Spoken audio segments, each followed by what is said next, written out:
Welcome to the February meeting of the Lehigh Valley Tea Party. You're supposed to sit there. May I have your attention? Meeting's underway. Sit there. And quiet. Thank you. Would you please silence your cell phones if you have not already?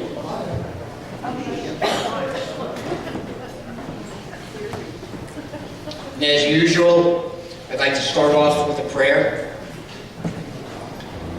Heavenly Father, we thank you for your gift of life, for our families, our friends, and the natural beauty that surrounds us. Father, please be with us tonight. Fill our minds with pure thought. Fill our hearts with love. Fill our souls with your forgiveness. Give those among us who are destined to lead the courage to come forward. Give us the wisdom to select leaders who will guide our nation in a moral and just fashion according to your will. Leaders who will fight the evil of government oppression and defend our right to live free. Father, bless each and every one in this room tonight. Bless and protect President Trump and his family. And Father, bless all of America, a nation that was built on the principles of your spoken word. Amen. Amen. And if you rise for the pledge. I pledge allegiance to the flag of the United States of America and to the republic for which it stands, one nation, under God, indivisible, with liberty and justice for all. Thank you. And please, you may be seated and enjoy this short 2-minute video.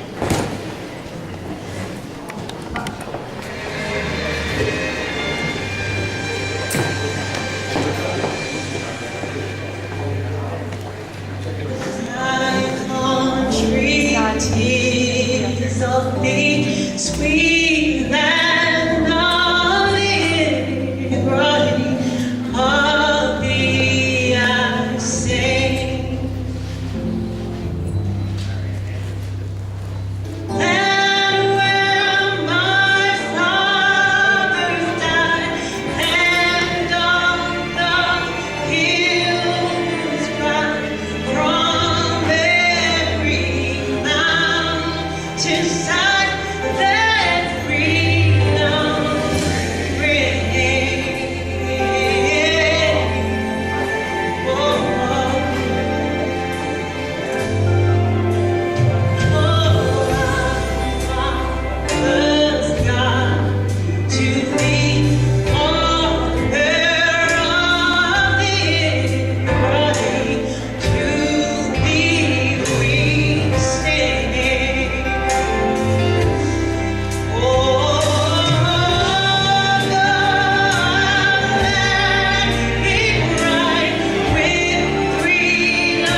So real quick story on that video.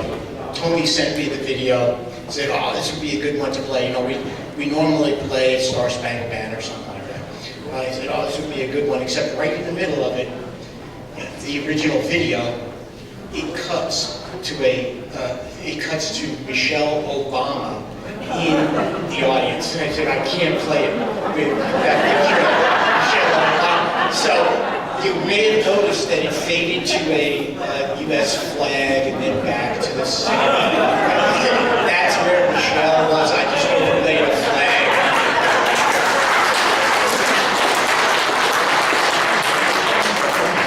I want to get through the introductions quickly so we can get to the rest of our program. There are agendas on each table, but nobody ever reads them. So. Because everybody asks me, what time did we start? Did you read the agenda? I'm going to try to get to 7:20 as quickly as I can. We'll hear from Paul Mango, candidate for governor. We'll have question and answer during that 40-minute period at some point. The thing is, if you have a question, please jot it down while Paul is speaking, perhaps. And then when we get to questions, you can just get your question out there quickly. After our break, we'll come back. We'll hear from Scott Uehlinger, candidate for Congress. And then we'll do a final wrap-up. We'll adjourn. Name tags. Name tags are in the back. If you are a paid member, you have a name tag in the back. Please go see Joe if you have not picked it up. If you're not a paid member, there are membership forms on the tables. They're also up front. We ask that you please become a paid member. It's only $15 a year. It really helps us as an organization because we can say we have X number of paid members. In this business, we have political power because of the number of our members and the amount of money in our treasury. We have a special going on for the month of February. That is sign up a friend and you will get a free entry in the gun raffle. I'll talk about the gun raffle in a minute.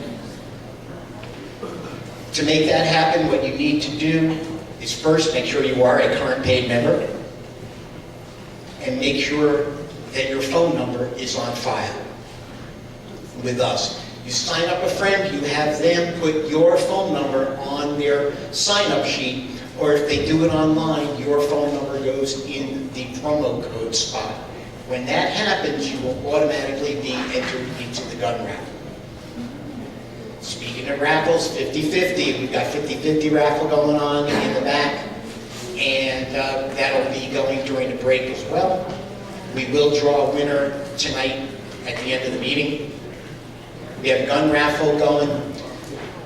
They're $10 a ticket, but the key here is we sell 100 tickets and draw a winner, so you can calculate the odds. They're pretty good. Most other organizations sell thousands of tickets. 25 more to go. Okay, so we've got 25 to go tonight. If we sell the 25 tonight, we will draw tonight. And the raffle, by the way, is sponsored by Relicon. Lehigh Valley Tea Party chips. If you're short on cash, you can go to Brian in the back and buy chips in $10 increments. You can then use those chips to buy merchandise. There's Trump stuff in the back. You can use it for membership. You can put them in the donation bucket. The key, however, is those chips are good for tonight only, so don't buy them for next month. Next month, you come back and buy them. Important news. This, in my opinion, is huge. A CBS poll.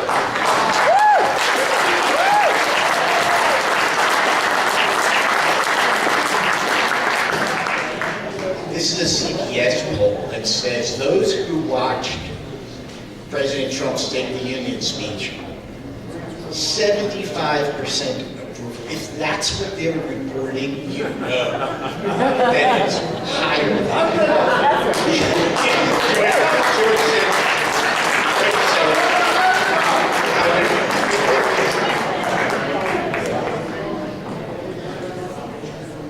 Treasurer's report.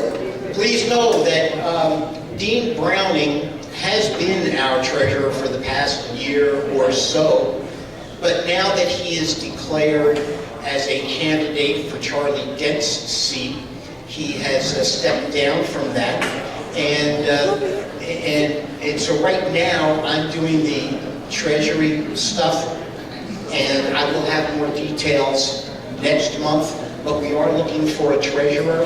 If you are so inclined, it's really quite easy. It's only Excel. As of today's opening balance in our checking account, we got $19,692, savings account $254, and a total of $19,946. We actually spent a lot of money in January. We had an insurance bill due. We bought a gun for the last gun raffle. I spent $400 on postage that the ladies are working on back there. And we bought some equipment and business supplies. All that totals roughly about $2,400. So if we didn't have those unusual expenses, we would have been up around $22,000. So that's an amazing number for this group, and I'm really proud of you guys. We got there because of your generosity in these meetings.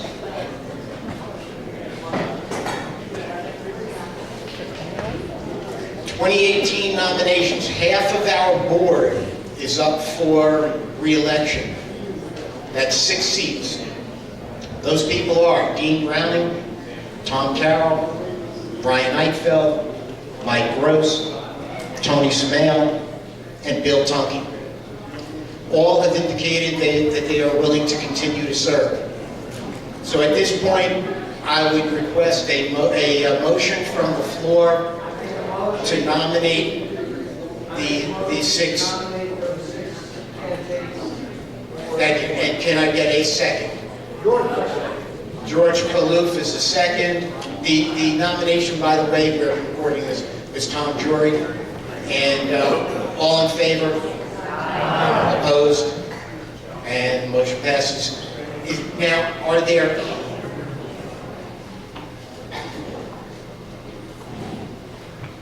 I was afraid this was going to happen. There we go. Are there any other people who anyone would like to nominate? The nominee does need to be a paid member. That's really the only qualifier. Any other nominations from the floor? Hearing none, we'll move on. So I'm going to keep my introduction of Paul Mango very short. He can do a much better job of telling you about who he is than I can. However, there is one point that I would like to make as I call him out. Few people, we have a special place in our heart for veterans. Few people know that Paul's an Army Ranger, paratrooper, 82nd Airborne. So, Paul, this one's for you.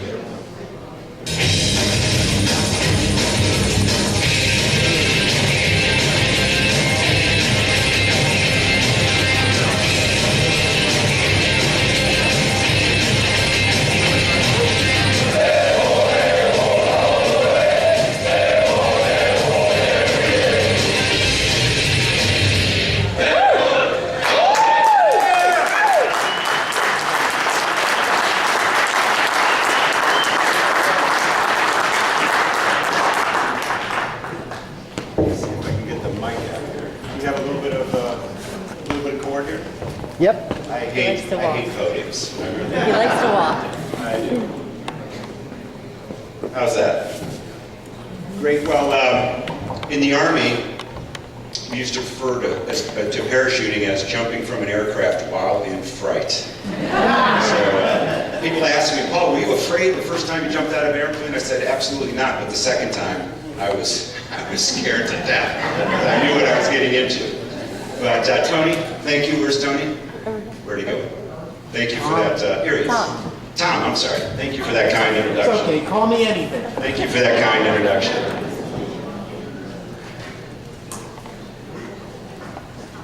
Okay, we have enough. I just don't want to be in the light there.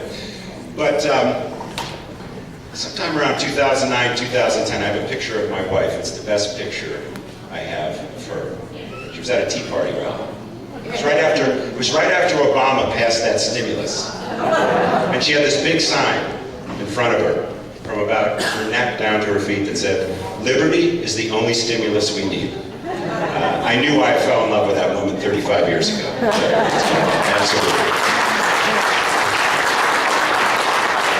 So I'd like to just share three messages with you. I would like to elaborate a little bit more on my background. I did a few things before I jumped out of airplanes. I've done a few things since then. So I'll talk to you about that. I'd like to tell you what I've learned.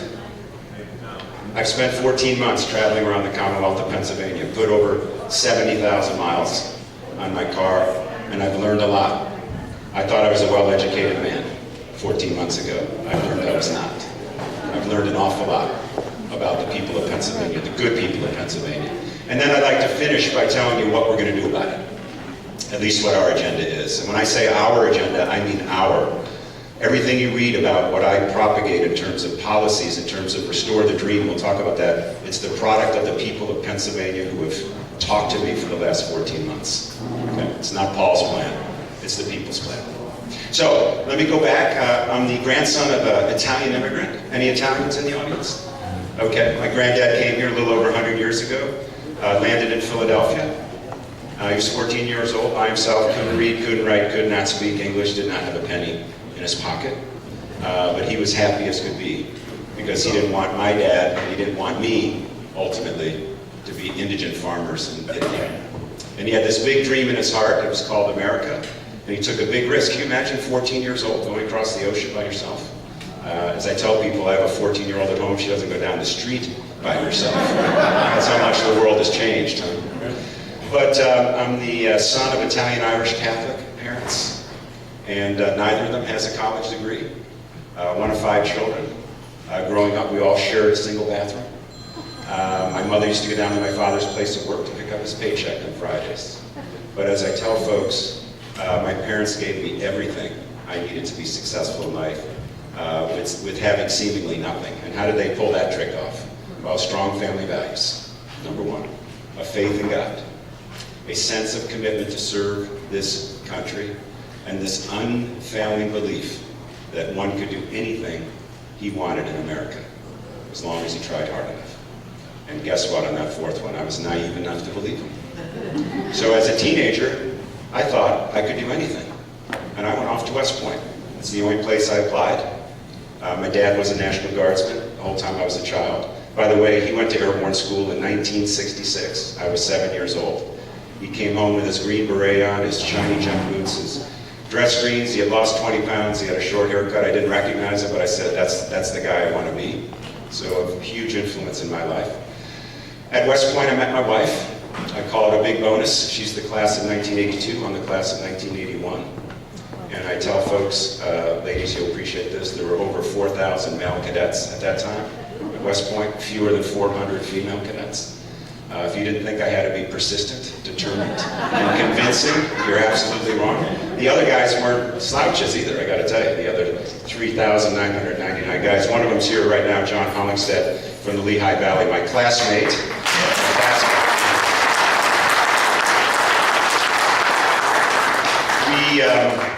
On July 6, 1977, we both raised our right hand on the plane at West Point. We took 2 oaths. One was to this country, and the second one was to each other. The motto of our class is strength is one, and John has been absolutely fantastic from the day I announced I was going to be a candidate for governor. He's been right in the vanguard helping me. So thank you, John.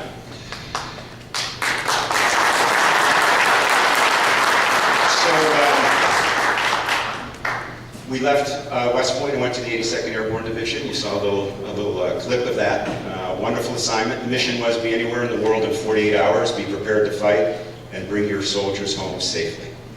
That was our mission. It was very, very clear, which meant we trained all over the world, up in the snow, in Alaska, in the deserts, in the swamps, in the mountains, because we didn't know where we were going to be in 48 hours. So it was a wonderful assignment. Then I went over to Germany for a couple years. The Army had a huge contingent over there in the 80s, a couple 100,000 soldiers, and then came back to the United States to the Harvard Business School. So my dad, his entire life, used to say, I don't care what you do for a living, you're all going to college. You can imagine how happy he was the day I called him from Germany and said, Dad, I got into the Harvard Business School. And I was a happy guy, but he was the happiest guy on earth. And I fulfilled a very important dream of his on that day. Then we came to Pittsburgh. After that, I got hired by a firm called McKinsey & Company, large global firm, 40 different countries, and I got deeply involved in healthcare.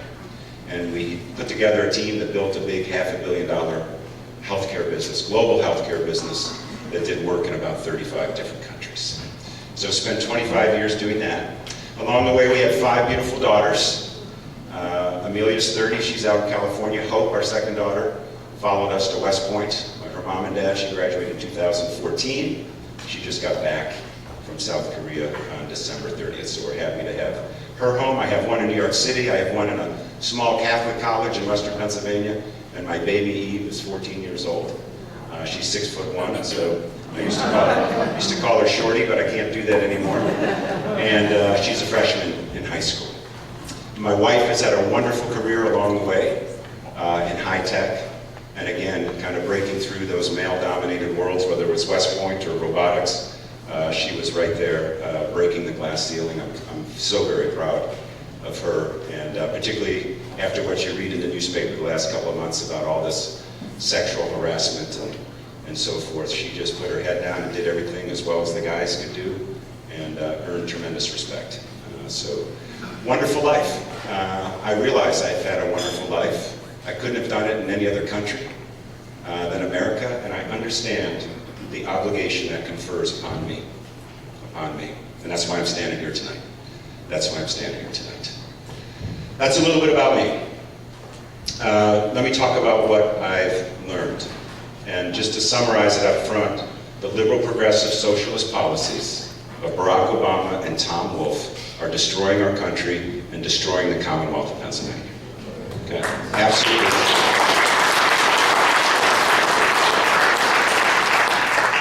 And let me tell you how. We have a bunch of entrepreneurs out there, people who want to create jobs, people who want to grow businesses. They feel oppressed, and they should feel oppressed, by a deep regulatory state, by the highest corporate state tax rate in the country, and by a culture in Harrisburg that is principally anti-business. Anti-business. So you have that group of folks. You also have a number of folks at what I call the entry level of the economy, making $13, $14 an hour.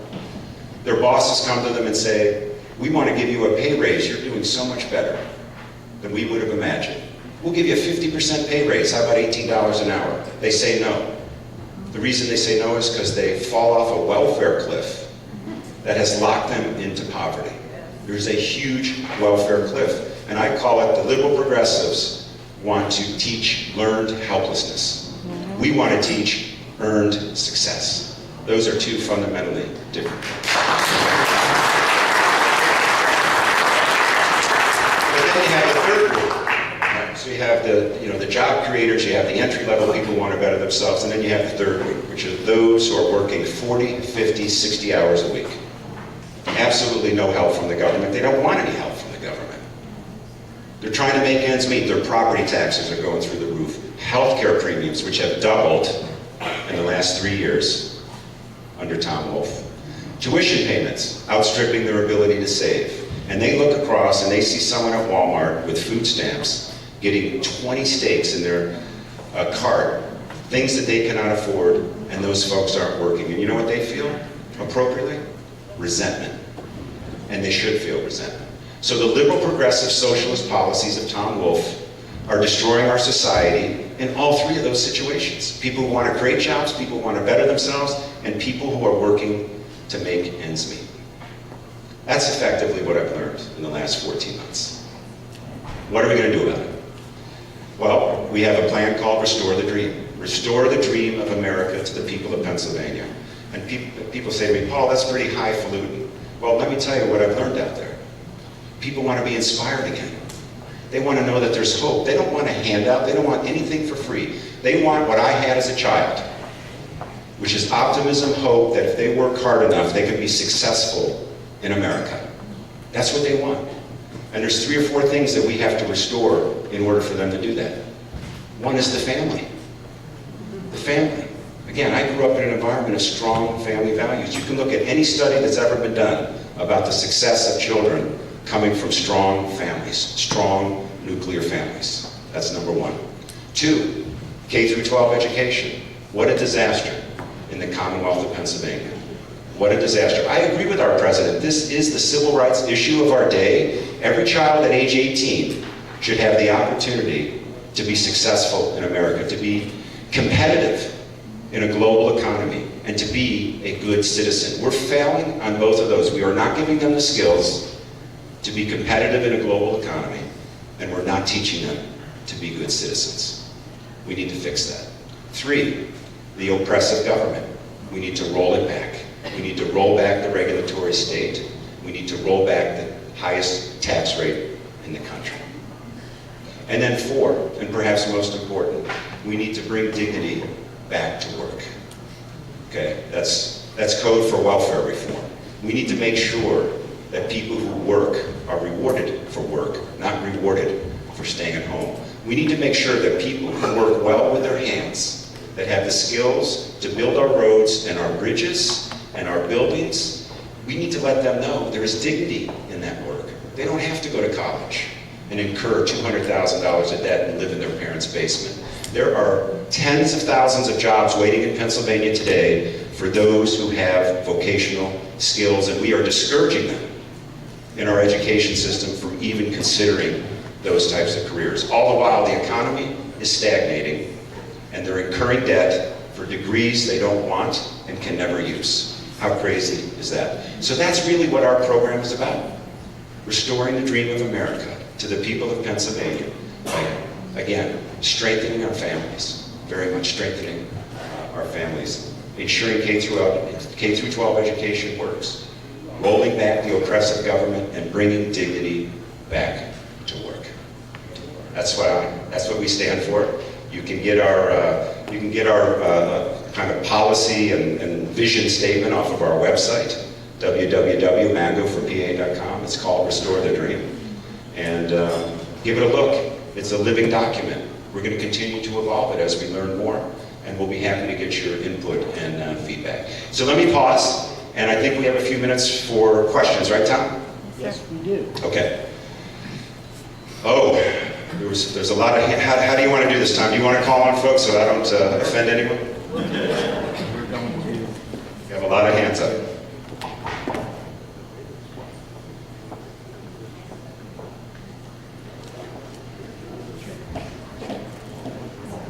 Okay. You're going to have to call it out. Suddenly, I have no mics. Hand them to me, and if you can work on them while we do this, and we'll... Okay. So what we're going to do here is he's going to try to work on the mic situation here, but you can't just blurt out a question. Normally we go to the mic with you as we do. So I'll start over here. I see your hand first here. I think you was the first one. Stand up. So we'll go here. The mic's not working. So stand up, project loudly. Hi, Paul. Give you a message for Check. me, Ron Bolts. Obviously, Ron. my issue is... Ron, hang on 1 second. Tom, yeah, there we go. Sorry folks, I was confused and pressing the wrong button. Good thing I don't work for the Nuclear Commission.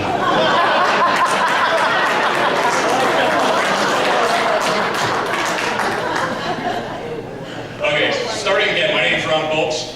You and I have met before. Yes, Ron. My issue is, of course, the school property tax. Yes. You have made property tax elimination part of your platform. I know a lot of politicians in Pennsylvania do so once they find out how big of a problem it is and they talk to constituents. My question for you is, when we previously met, you had signed a petition stating that you would sign, as written, SB 76. Yes. I have since read an interview from you in the Caucus magazine in which you basically tore the legislation apart. You said that it does not eliminate school property taxes, which is not true. It might not immediately, but it does over time. You said you do not want the money driven through Harrisburg. You said you do not want the local school board to have the ability to raise a local income tax, even though it would be under a referendum. And you said you wanted to do all this while maintaining local control, which really is a myth. We don't have local control as a school board member today. Even though there's local revenue paying for it, we are not in control, clearly, or else we wouldn't be having this discussion in the first place. So my question to you is, do you still maintain that you would sign SB 76 as written? And if not, do you have a detailed plan with actual rates, data, revenue sources, and so forth to completely eliminate the school property tax? I would sign it as written. Next question. I don't mean to cut you off. I had a very nice conversation with David Uehlinger today. Okay, very nice conversation. Oh, yes. We'll go to George here. Okay. I would sign it as written. George Kalouf from Syria. I am proud I'm American since 47 years. My question, I hope you became our new governor. What do you think about the refugee and immigrant? Because this kind situation, refugee and immigrant, they make America indeed deep hole. I'd like to hear something from you. Yep. Let me start by saying I am the grandson of an immigrant, a legal immigrant, and I very much support legal immigration. I think it's brought great diversity, great vibrancy to our country, and great energy. And if you talk to almost any farmer in the Commonwealth of Pennsylvania, they are very concerned if we do not permit more legal immigration, okay, legal immigration. In terms of refugees and illegal immigration, or sanctuary cities, we've come out very strongly against that. Let's talk about sanctuary cities for a moment. They're dangerous, number one. They've been proven to be dangerous. Two, how can a sworn officer of the law, i.e. a mayor, intentionally obstruct the law? The law is the law. Are we a nation of laws or aren't we? But the thing that burns me more than anything else is that sanctuary cities give preferences to criminal, illegal aliens that they would not give to you and me as citizens of Pennsylvania. I think that's disgraceful. And I also think it's disgraceful that President Obama dumped a bunch of refugees into our communities without telling us that he was going to do it. Listen, I respect the vibrancy of our legal immigrants. You know, by the way, Pennsylvania, the last wave of legal immigration bypassed Pennsylvania a little bit. We have a huge demographic issue here. Demographic meaning aging population without young folks. I'm hoping we can make Pennsylvania again attractive to legal immigrants. They will make our society more vibrant, more energetic, and more diverse. Thank you. Thank you. We have another question here. I don't know. Very good. Your partner from school, that's your right-hand man. John Hollingsted, my classmate, absolutely. Nice to meet you, thank you.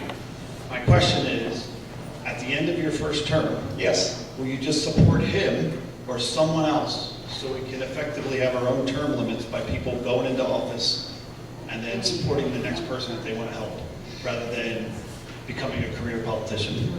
Support John to be the next governor. After one term? Listen, let me start.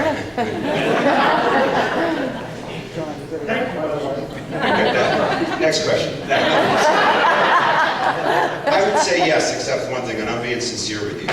The problems we face in Pennsylvania cannot be solved in 4 years. They cannot be solved in 4 They years. have to be solved by you specifically, as long as we have the same people, but Well, I don't want another knucklehead Democrat going in there to try to solve it, let's put it that way. So if we can guarantee there's a good conservative Republican that would follow you, I'll be happy to hand the baton off. How does that sound? Thank you. We have another question. Yes, I have a question. This concerns public sector budgets. Yeah. When we hear about budgets for the the state or for a county or for a school district, one thing that is often missing from any discussion is their unfunded liabilities. Yeah. Specifically pension funds. Yes. I'm CFO for a private company. We do not have a pension fund. But if we did have one, and I did the accounting gimmicks that the state does, I wouldn't be standing here, I'd be in jail. The state of Pennsylvania will publicly report that they have an unfunded liability of roughly $30 billion. If they did accurate accounting and used realistic rate of returns, that number would be 65 to 70 billion. That's what I know it is, yes. If you are elected governor, what is your plan to address the crisis and solve that problem? That is a huge unfunded liability, is a ticking time bomb. That's twice the state's annual revenue, and all of us are on the hook for that. Yeah, great. Thank you for the question, Dean. A couple of things. First of all, let me tell you, I've spoken to a lot of county commissioners and so forth, and many of our counties are actually very physically sound relative to the state. So this is an issue of the higher up you go, the worse it gets by far. Let me tell you what I wouldn't do, and then I'll tell you what I would do. I do not think it's moral for us to pull the rug out from underneath the feet of someone who's worked as a civil servant for 20 or 30 years in Harrisburg. These are not bad people. They have been extremely poorly led by politicians who made promises that if we had run the numbers, they had been CFOs and they ran the numbers 15 years ago, they would have known there was no way we could do this. We could meet these obligations without oppressive taxes. I just don't think we can leave them hanging. It's not their fault. But there are 3 or 4 things we can do and should do. We should accelerate the movement toward defined contribution, fancy term. Just putting money into your 401k instead of guaranteeing you a unlimited benefit, so to speak. That's very, very important. 2, I would offer an early buyout. Okay, does anyone here play Super Bowl or Powerball in the lottery? There's a couple. I bet there's more than that. Man, of course you play Powerball. Let me ask you this question. So Powerball essentially says you can have, if you win $200 million, you can have $10 million a year over 20 years, or we'll give you $120 million today. How many people would take it today? There you go. 97% of people who win that Powerball take it today at a huge discount to what they would get over 20 years. I think we can turn a lot of our pensions into an early buyout for those folks and save the state a lot of money. 3, all pensions in the state are calculated on the last 3 years of total compensation, if I'm not mistaken, Dean. And there's a lot of abuse of voluntary overtime. A lot of abuse of voluntary overtime. We got to get rid of that. That's easy to get rid of. We should be able to get rid of that. And 4th, listen, I don't know what the inside of the government is really like because I'm the outsider. I've never been on the inside, so I don't want to presume. But if you spend 10 minutes walking around Harrisburg, what I see is a relic of the early 20th century. It's not automated, it's not digitized, the computers don't talk to each other, they still have call centers. How many of you have called any customer service organization that gotten a human voice in the last 5 years? So this place is 40 or 50 years obsolete.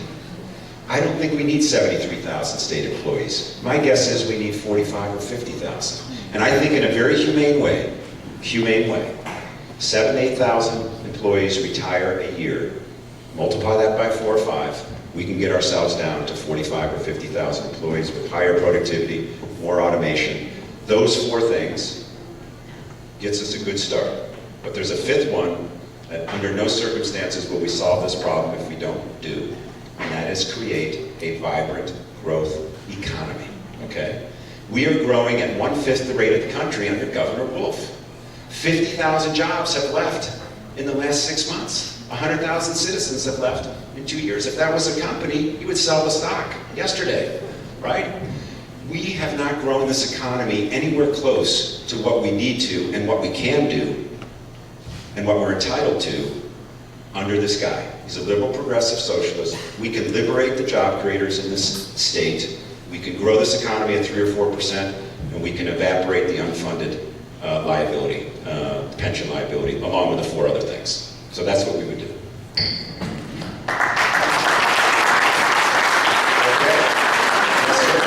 I'm a member of Lehigh Valley Tea Party's Energy and Environment Committee, but if you would you please answer as if I'm a reporter for CNN? Do you believe in climate change? I do believe humans can have impact on the climate. But here's what I also believe, that what happens in Harrisburg today absolutely excludes the balancing between jobs, prosperity, and the environment. And guess what? We can do both simultaneously. Let me tell you a story. We're sitting on a global revolution in energy production. It's called shale gas, Marcellus and Utica shales.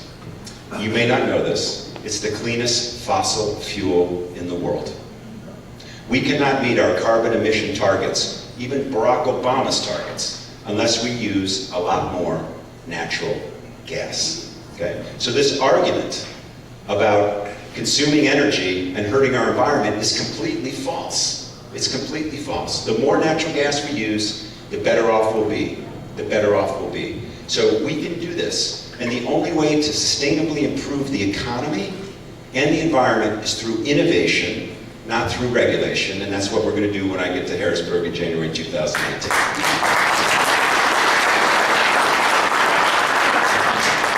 Some of my opponents may have a different point of view on the climate and what affects the climate, but you've heard my point of view.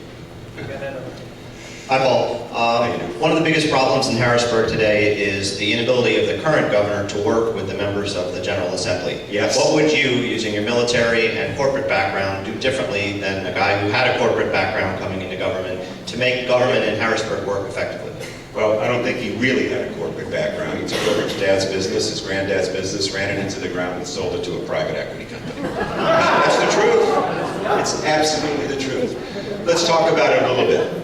Let me tell you about a couple of lessons I've learned about leadership, because the central missing ingredient in Harrisburg today is leadership. And I learned a long time ago, leadership, and even in the Army, leadership is not about being on top, it's about being out in front. Okay? Tom Wolfe thinks he's on top. He's created a hierarchical organization. He imposes one-size-fits-all mandates on us. He should be out in front leading. I'll give you a classic example of how he's not doing that. Opioid overdose. Opioid overdose. How many thousands, tens of thousands of lives have we lost in Pennsylvania in the last 3 years? And this guy just decides to declare an emergency last month? I called for him to do it on Fox News in June. On national news. I called for him to declare a statewide emergency. He didn't do it. 3,000 Pennsylvanians have died since then. So leadership is about being out in front, not on top. Leadership is not about intimidation, it's about inspiration. And this guy is the least inspirational governor I've ever encountered on either side of the aisle. On either side of the aisle. As I said, people want to be inspired. Okay? People want to be inspired again. So that's important. All leadership and all collaboration, in my mind, starts with a vision. We wonder why we can't get a budget done on time. Okay?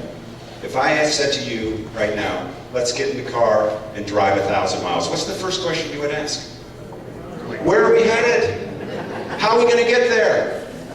So you sit down every spring with the legislature, there's no vision for the future of the Commonwealth of Pennsylvania. Of course they don't know what the priorities are. Of course they don't know what the trade-offs are. So you have to start, all good leaders, start with a vision. I was in business for 30 years working with chief executive officers.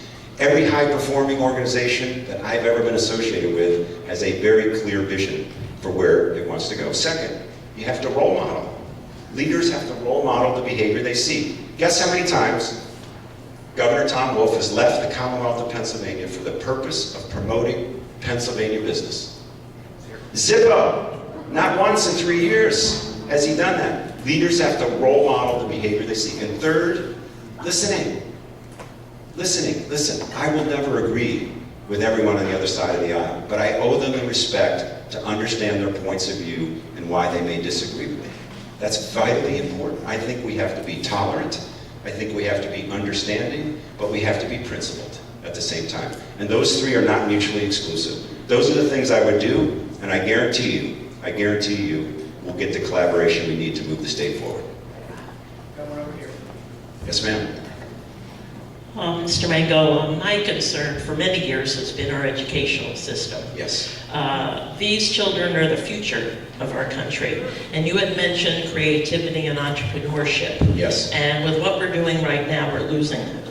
We will not have entrepreneurship, which I think is one of the things that we're best at. Yes, we are. The other concern is the data collection that we have on all children and us. Yes. It's getting worse and worse, all in the name of safety. And we know there's not much safety. Things can be hacked.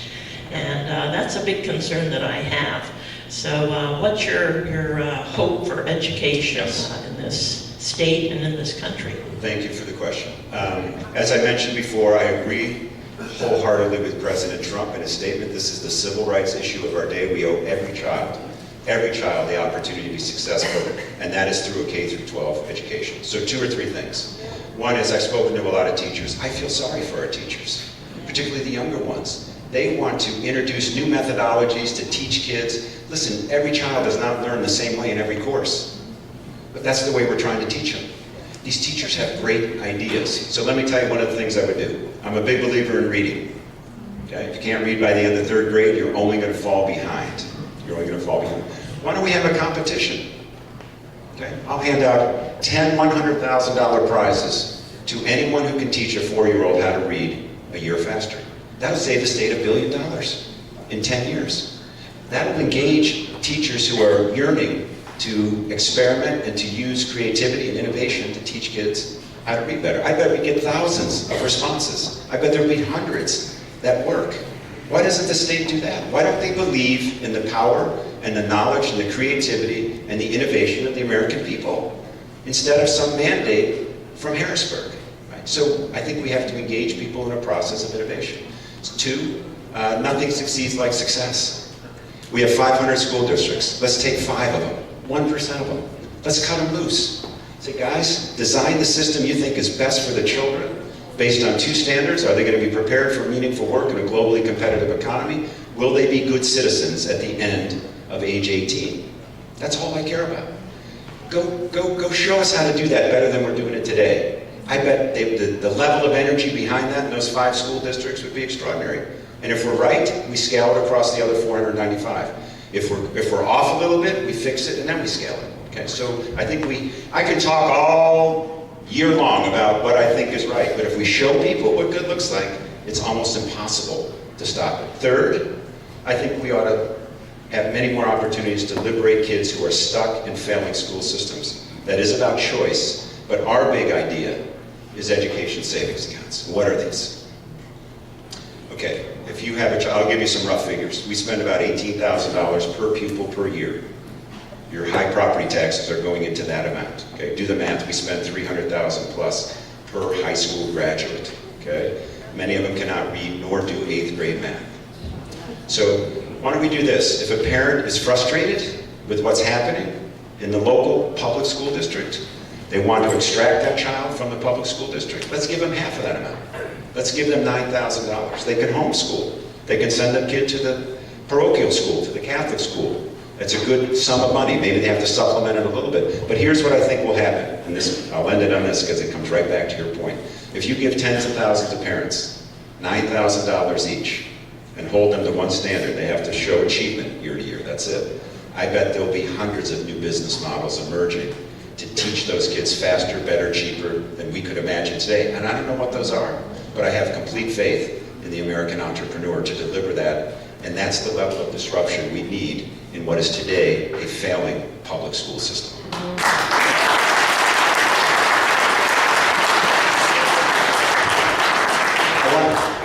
Because they took God out of everything. That's Well, that too. And that's part of my point about we have to teach them to be good citizens. That's right. Hi, Paul. Yes, sir. I have a question about... Can I get an easy question before I'm done? Just one, please. Oh my goodness. You guys are grilling me. Well, it's about the welfare reform. Yes. Do you have a plan already that you're working on? And if so, how are you building that team? Well, I'm not building a team yet. So I just want to be honest. It's early, but I just no. wondered what kind of ideas then you have when it comes to that. So we're going out, and first of all, there's a lot of states who have already engaged in this. Most recently, Kentucky. Matt Bevin, the governor, I've had conversations with Matt about what he's doing. But there's a couple of elements that I think are essential to any type of welfare reform. One is if you're an able-bodied adult without children, you should be working, okay? You should be working, not living off the government. Okay, so that's where it starts with. But there are a lot of folks who are vulnerable, and they want to do better, and they don't want to be locked into poverty. And what we have to do is have a very different glide path for them out of poverty. I'll give you some figures from the Commonwealth Foundation in Pennsylvania. If you're a single mother with 2 children making $30,000 a year, you have to jump in a single bound to $70,000 before you break even. And what I mean by that is the welfare cliff is so steep. These folks want to be out of poverty, but economically it would be irrational for them to take that pay raise I talked about before. So we need to change that glide path a little bit, and we need to give them the right role models. Okay? A lot of this issue is they do not have the right role models. And lastly, as I said before, bring dignity back to the idea of work. I started as a dishwasher, making $1.75 an hour. And guess what? I learned a lot about teamwork, about customer service, about leadership. All work is a blessing. That is not the attitude and the culture of the generation that we see in the kind of the 18 to 26-year-olds right now. And we need to reinstill that. We need to role model. We need to encourage them economically. We need to bring dignity back to work. And we need to get able-bodied adults off of the welfare system.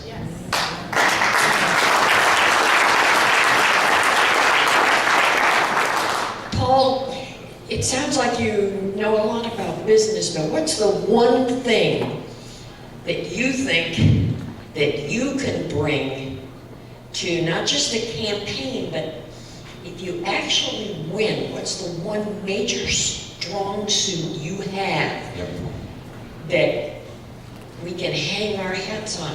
Do I really have to limit my answer to one? Yeah, exactly. I've said this before, and it's absolutely true. Listen to the statement. There are over 1,000 years of political experience in Harrisburg today. There aren't 2 days of executive leadership experience. So I'm answering your question by saying leadership. In my 30 years in business, I could be associated with the best organization in the world. If they had a bad leader come in, it destroyed that organization. You could be with one of the worst organizations in the world. You bring in a competent, high-character leader, and in 3 to 5 years, that place is number 1. I think leadership is the number 1 issue. We have a vacuum in Harrisburg. That's what I would intend to bring, to answer your question.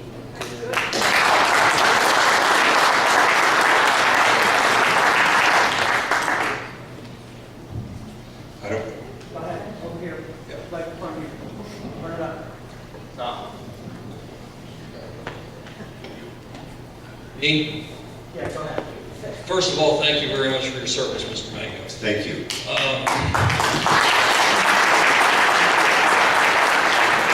I agree 100% with everything you said about the schools and fixes and everything, but the truth about the matter is they're old ideas. They're good ideas, solid ideas, old ideas. The elephant in the room is the school teachers union.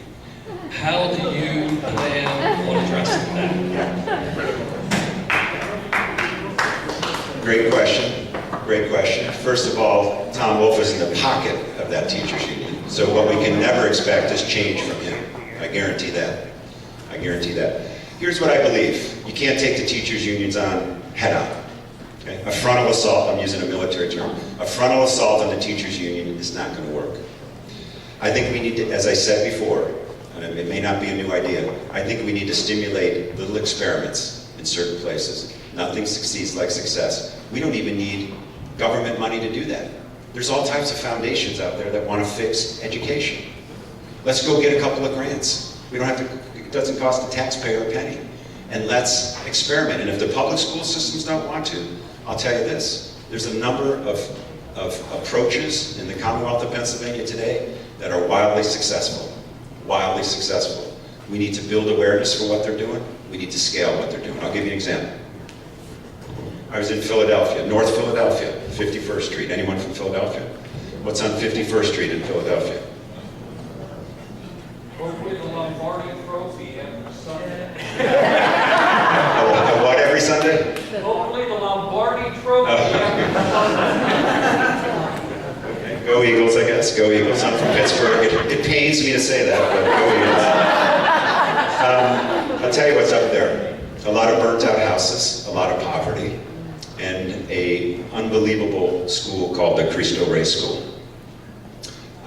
This is a work-study program, high school only, 9 through 12. It's been open 5 years.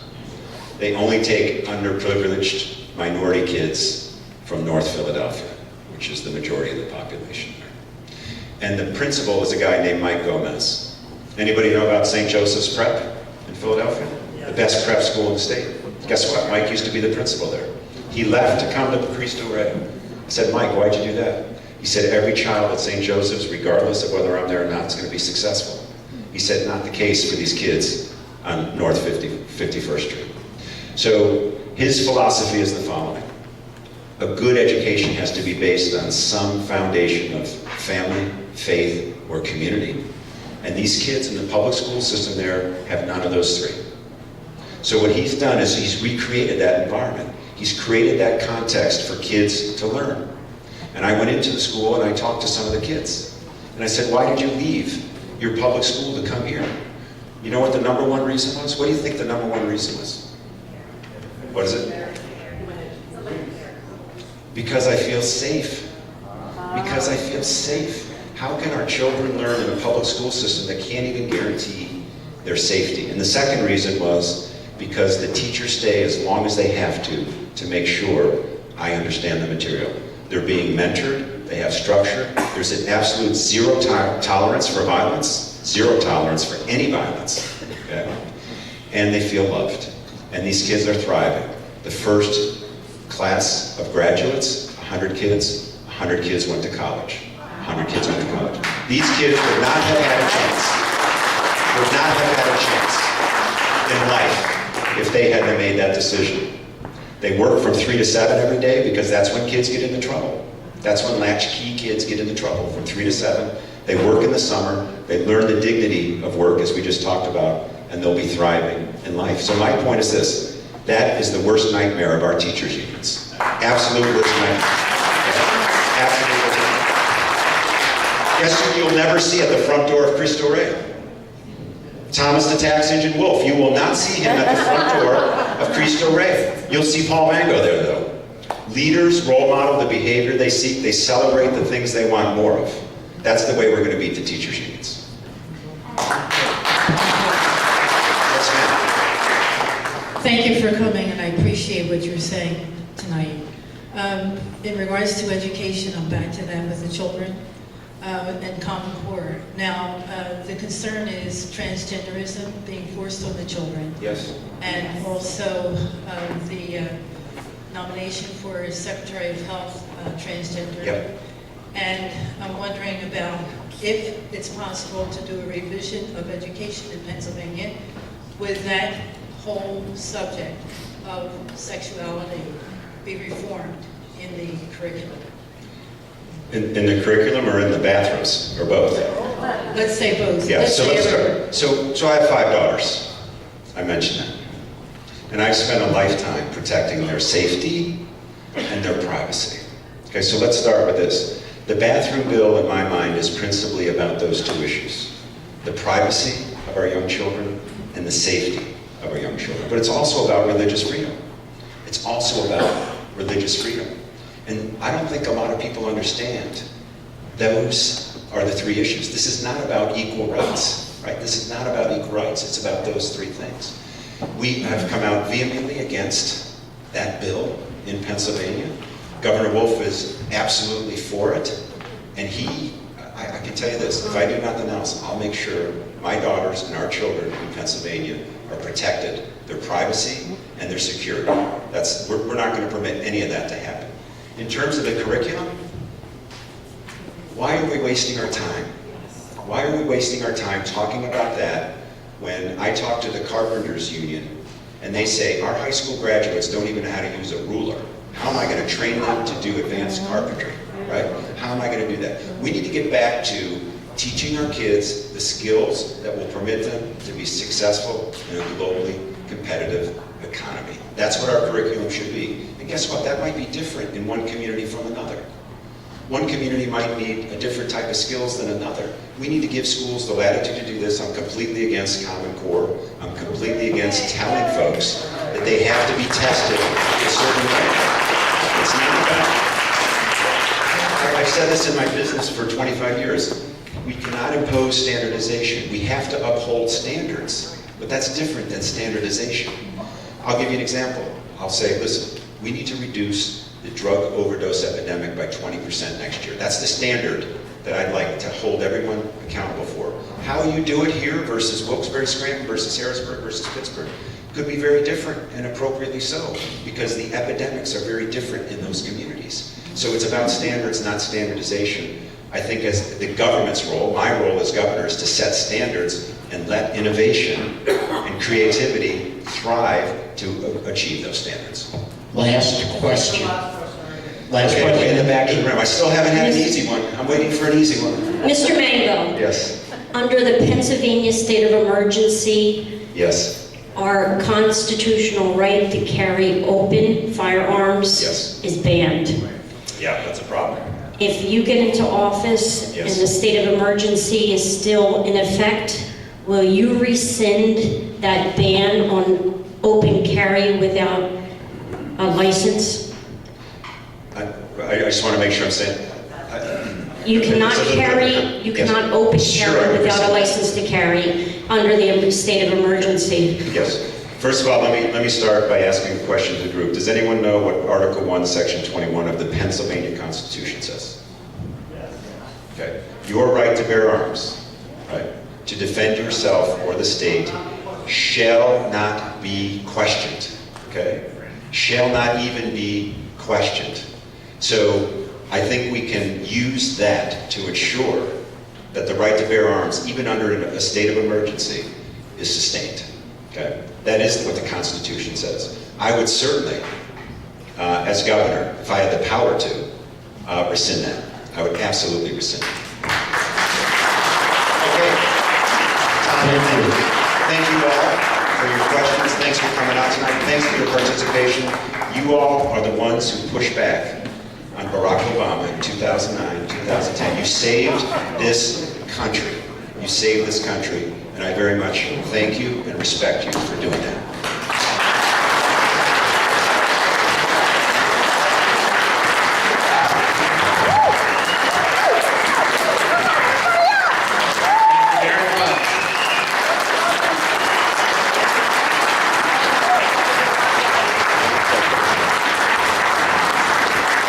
Thank you very much. We're going to go to break. Before we go to break, though, I'm going to ask you to help pay for the room and refreshments. There are donation buckets on the tables. And if you're short on cash, you can buy chips from Bob and from Brian in the back. Put them in the buckets. And Lisa, do we have something we want to do now? Yes. You want to come up here? Hang on, folks, before you break, we've got something real quick. Ladies and gentlemen, can you help me? It's Paul Mango's birthday today. Happy birthday. Ready? 1, 2, 3. Happy birthday to you. Happy birthday to Paul. Happy birthday to you.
here tonight is because of the Support the Agenda project.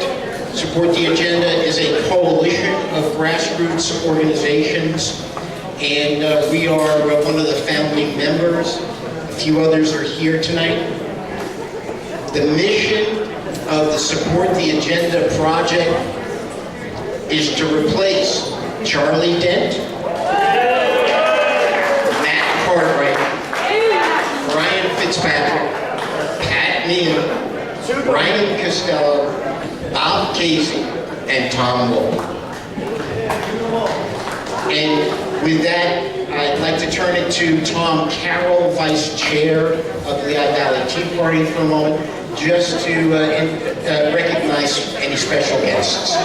All right, good evening, everyone. And as he said, I'm Tom Carroll. I'm the Vice Chair of the Lehigh Valley Tea Party. And tonight we have a woman who was going to be introduced, who unfortunately was also at another meeting that they were voting for endorsements and got stuck. And so she does apologize, but I did want to introduce her name to you and let you know that she is a candidate for the 131st State House seat, which is currently held by Justin Simmons. There are 3 people running at that point for this seat, and Beverly Plaza Bowser is her name. I know her. I met her when she was down in Montgomery County. She is a career military person. She's a conservative. She is not a career politician. She is very pro-Second Amendment. But the most impressive thing about her career was that she was a 30-year Air Force retired colonel. So she served for 30 years. In fact, she was the first female class in the first female class at the Air Force Academy. She's a small business owner, and get to know her through that campaign. We know Justin Simmons has been a friend to this organization as well, but we don't endorse in primaries, and fair fights go along with the game. Also, today we have with us here, as almost always, our board member, Dean Browning, and I'll introduce him only for the purpose of reminding everyone that he is also running for Congress in the 15th Congressional District, and he's here tonight as well. Thank you, Tom. We will hear from Dean at our April meeting. Kathy Barnett will be here for April, and Dean will have a half hour at that point. Again, you folks know that I'm short on introductions. The candidate can do a much better job than I can.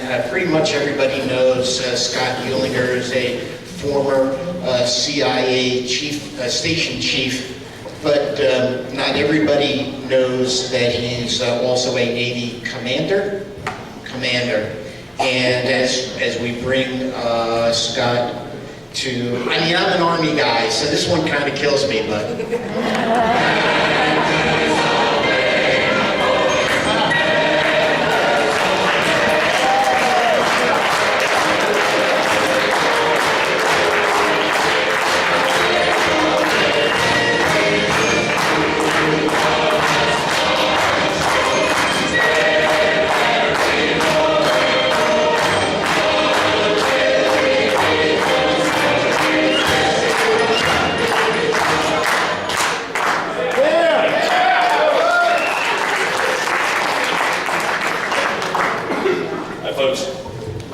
Scott Uehlinger.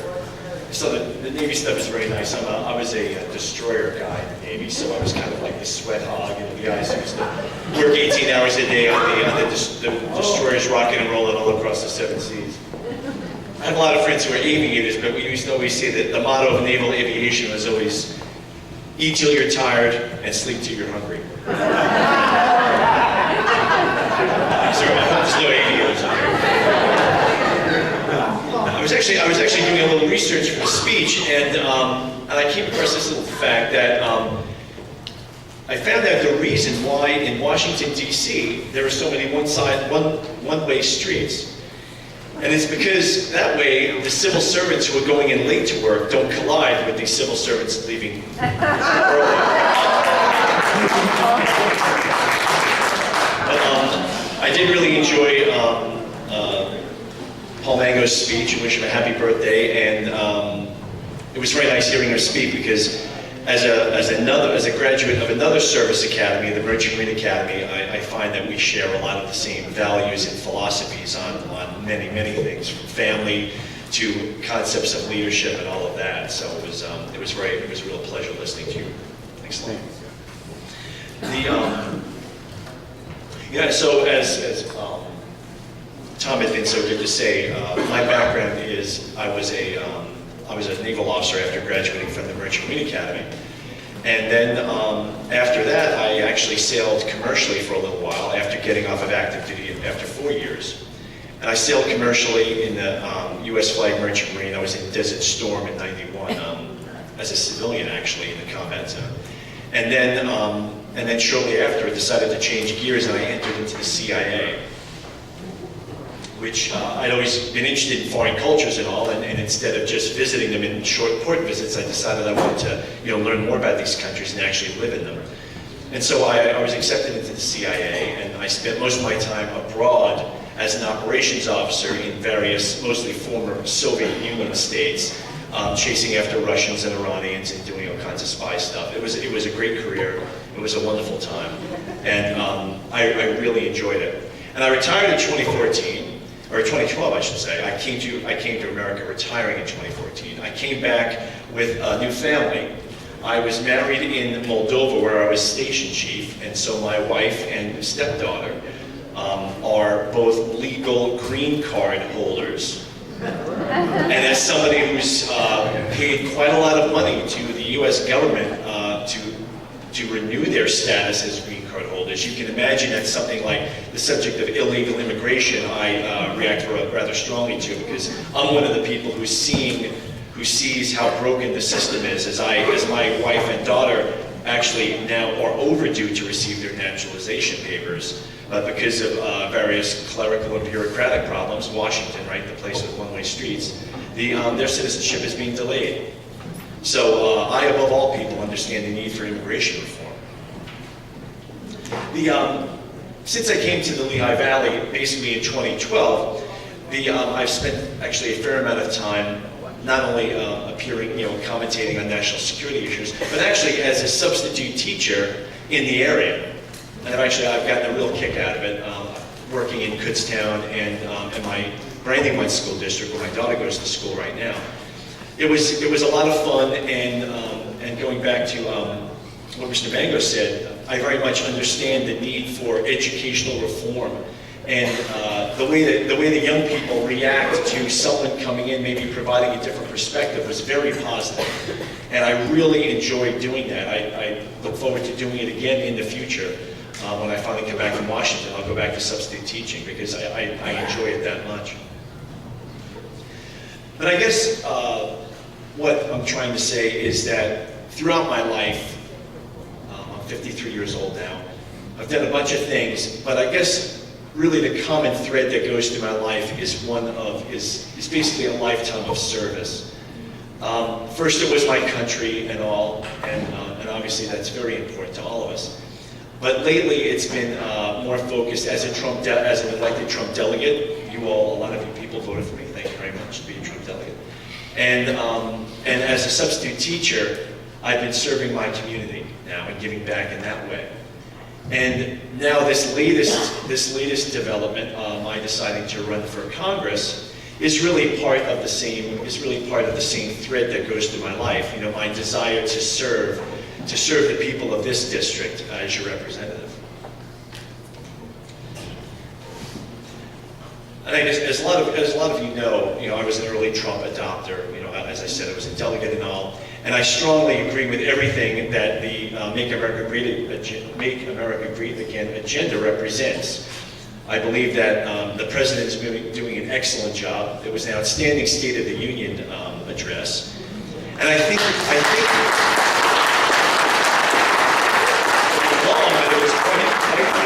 covered every base there was to cover, that's for sure.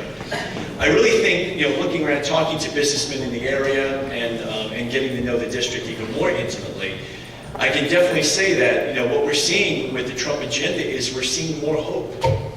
In the Hotel Bethlehem, they're giving bonuses to folks who are working there, and that goes from, the dishwasher to the people who make the beds to everyone else. They're all getting a bonus from the Hotel Bethlehem. So this is literally, tax reform that's directly affecting Main Street, literally Main Street in Bethlehem. So that's the kind of thing that we need to see more of. And I think we're just seeing more hope on the part of the country at large. People who are confident in America. They're more self-assured, and I think even on the international stage, we're seeing America regain its confidence, and other countries imparting more respect on the United States, I think, since our president has taken over from the past 8 years. And, you know, President Trump is a man who respects the constitutional order. All right, he has proven himself to be a conservative, respects the constitutional order, and I think it's critical that we have members of Congress who are willing to stand up and back him and move the Make America Great Again agenda forward.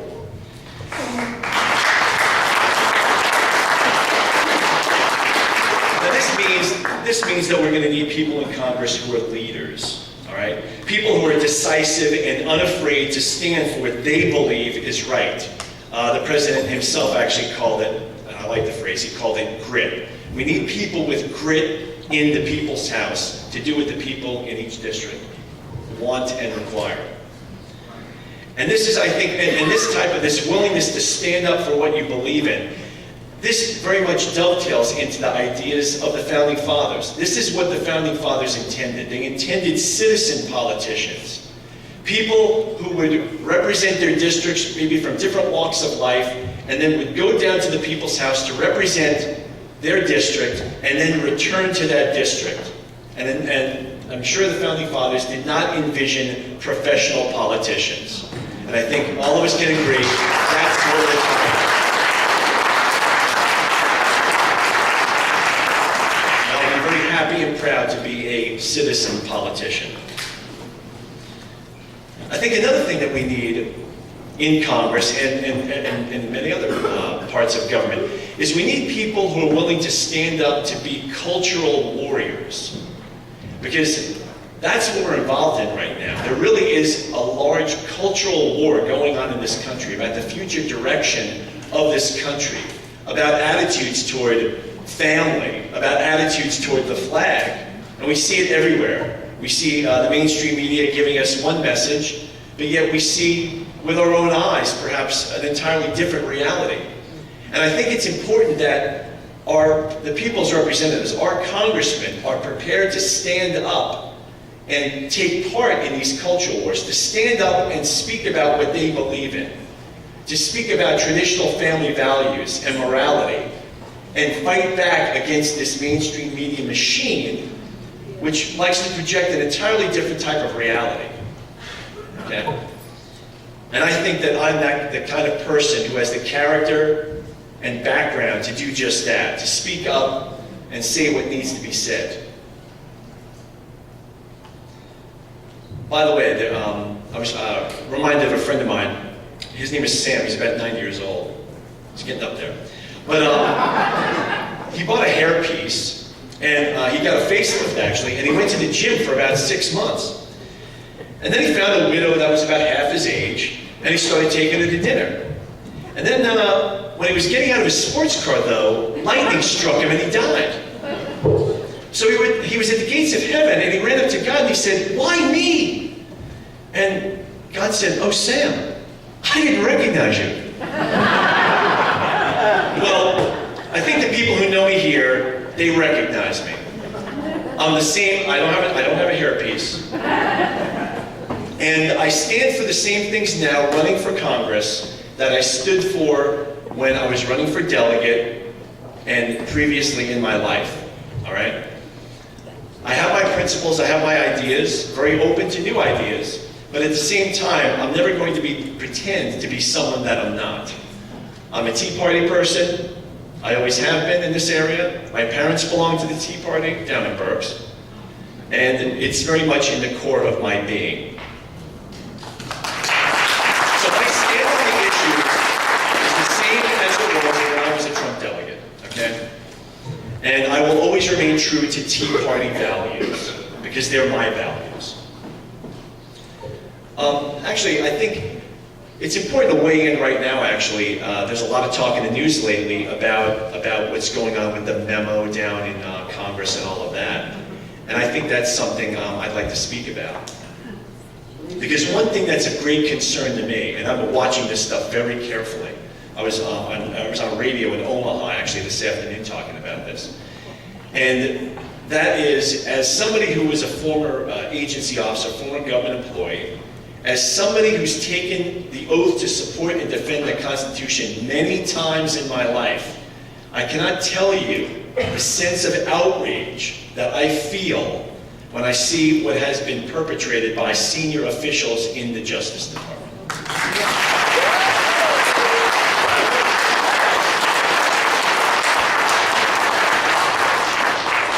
This is really serious stuff. I kind of saw it coming more than a year and a half ago. By the way, everyone please feel free to look at my writings.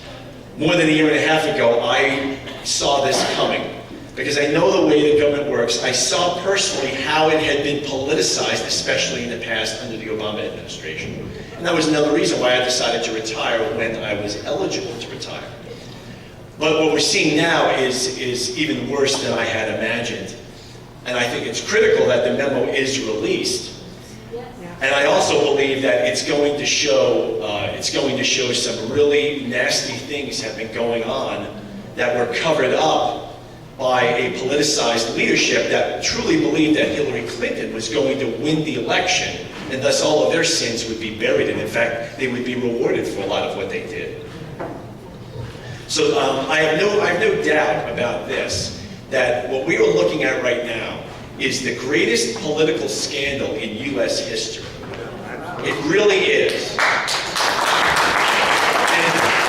what I think that you may see happening is you may see happening sort of a Watergate version. I'm sure that a year from now, we are going to be having this exact, when I'm in Congress, we are going to be having this exact same conversation. Because this is going to continue. There's going to be hearings, and there's going to be spectacle, and we're going to be following this for at least another year, because this is that serious. Because we're looking at the wholesale shredding of Fourth Amendment rights. Your protection against illegal search and seizure was absolutely violating anyone's. And so if they can do it to somebody who's running for President of the United States, they can certainly do it to anyone in this room. And that's what we need to keep in mind.